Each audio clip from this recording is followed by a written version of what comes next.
The PlayStation 3 is a really interesting system. It was supposed to be cutting edge and the ultimate console experience. This is especially true when you think of its backwards compatibility, the HDMI port, and the improved graphics performance thanks to the cell processor that lay within the console. All this, and yet the system still supported composite, S-video, RGB and component cables. The PlayStation 3 would be the last Sony home console to support analog connections, as the PlayStation 4 became HDMI only. In today's video, I want to find out just how much of an improvement HDMI is over RGB. I mean, everyone loves RGB video quality on prior consoles, so it still must hold up, right? To find out, I tested a few PS3 and PS1 games to answer the question. To make this more interesting, I used the OSSC with RGB, which ran at 576p, which was, in turn, line doubled to near 1080p. The PS3's HDMI video resolution tops out at 1080p, but most games I tried only ran in 720p. Let's see the results.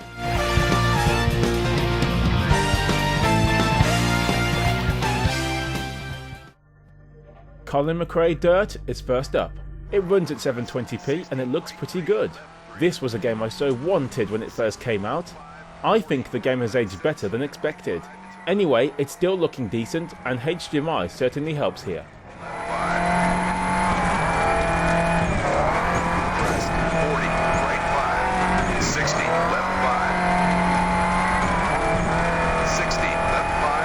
As for RGB, amazingly enough, the quality drop isn't that bad. Yes, it's not as crisp as HDMI and a tad soft, but overall, this is still a great image.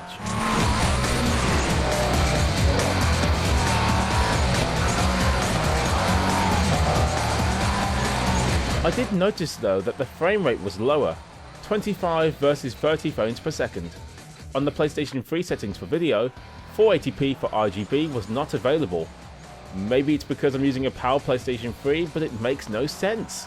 Why would HDMI be 60Hz always, but not RGB? Anyway, playing Dirt with RGB is certainly not a bad way to go if HDMI isn't available. Right 1. 40, left 5, long and right 6.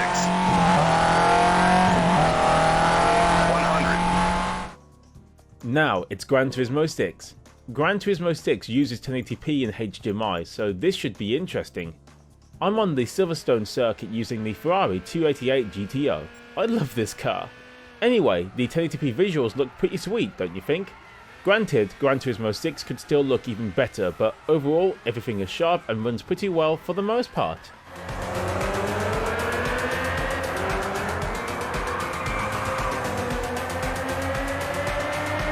HDMI is definitely recommended for this game.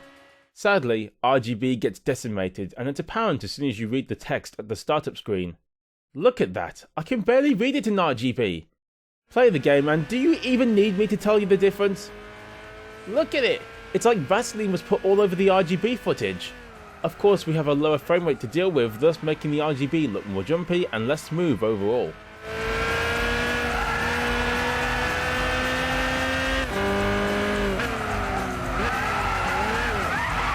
If you had a small CRT TV, this might look great, but in the modern age, this is very hard to recommend. I love RGB, I really do, but sometimes you have to admit defeat when something is as obvious as that.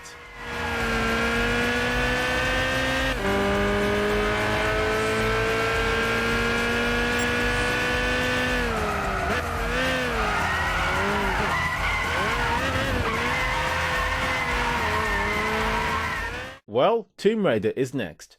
I didn't need a lot of testing here, as you can see which one is clearly better. Look at that! They didn't even try with RGB, did they?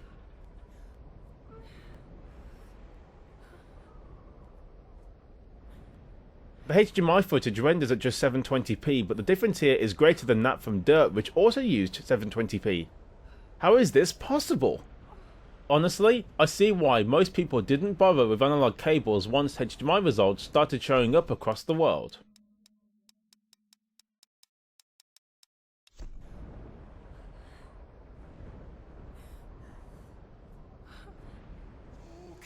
Right, the last game we will take a deep look at is Soul Calibur II HD. This game upgrades the visuals to HD, at least with HDMI. The resolution is 720p.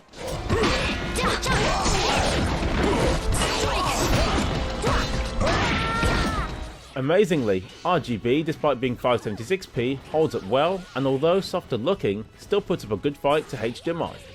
Why the results are so different from game to game is beyond me. This looks even better than the PS2 Soul Calibur II running at 480p on the console, which is saying something.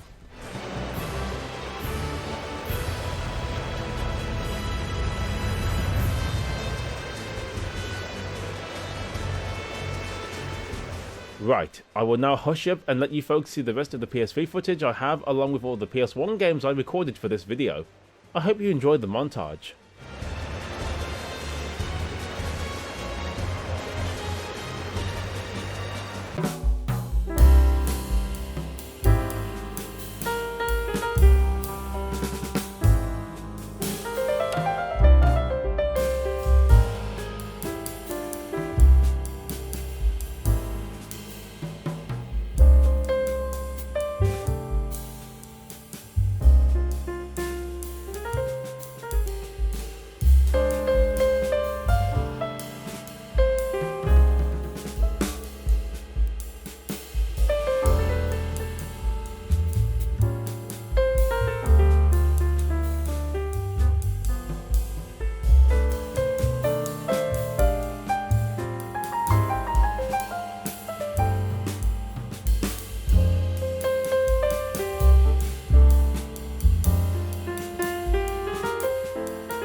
giving me wind and rain.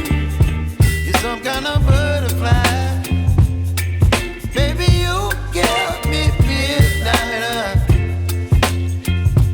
You whip up my appetite. Don't leave me here high and dry. Oh, well, I don't wanna jinx it, baby. Can't twist myself at the spine. Don't wanna overthink it, baby. It's just twist your body and mine. Baby, you give me ice and fire. You're giving me wind and rain. You're some kind of butterfly. Baby, you give me midnight. You whip up my appetite. Don't leave me here high and dry. Oh, but I don't wanna jinx it, baby. Let's not get ahead of my time. Oh, but I don't wanna miss you, baby. So I stand up and speak just my mind. Oh.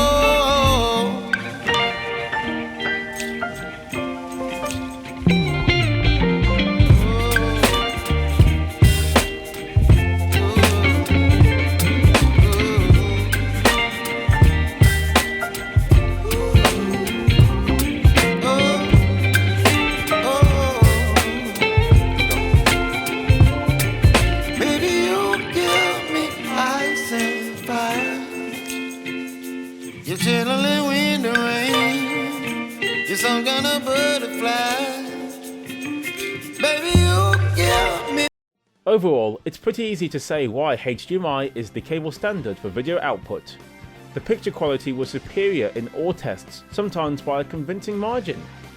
In the PlayStation 1 games, it was still better, but I felt RGB actually kept up rather well.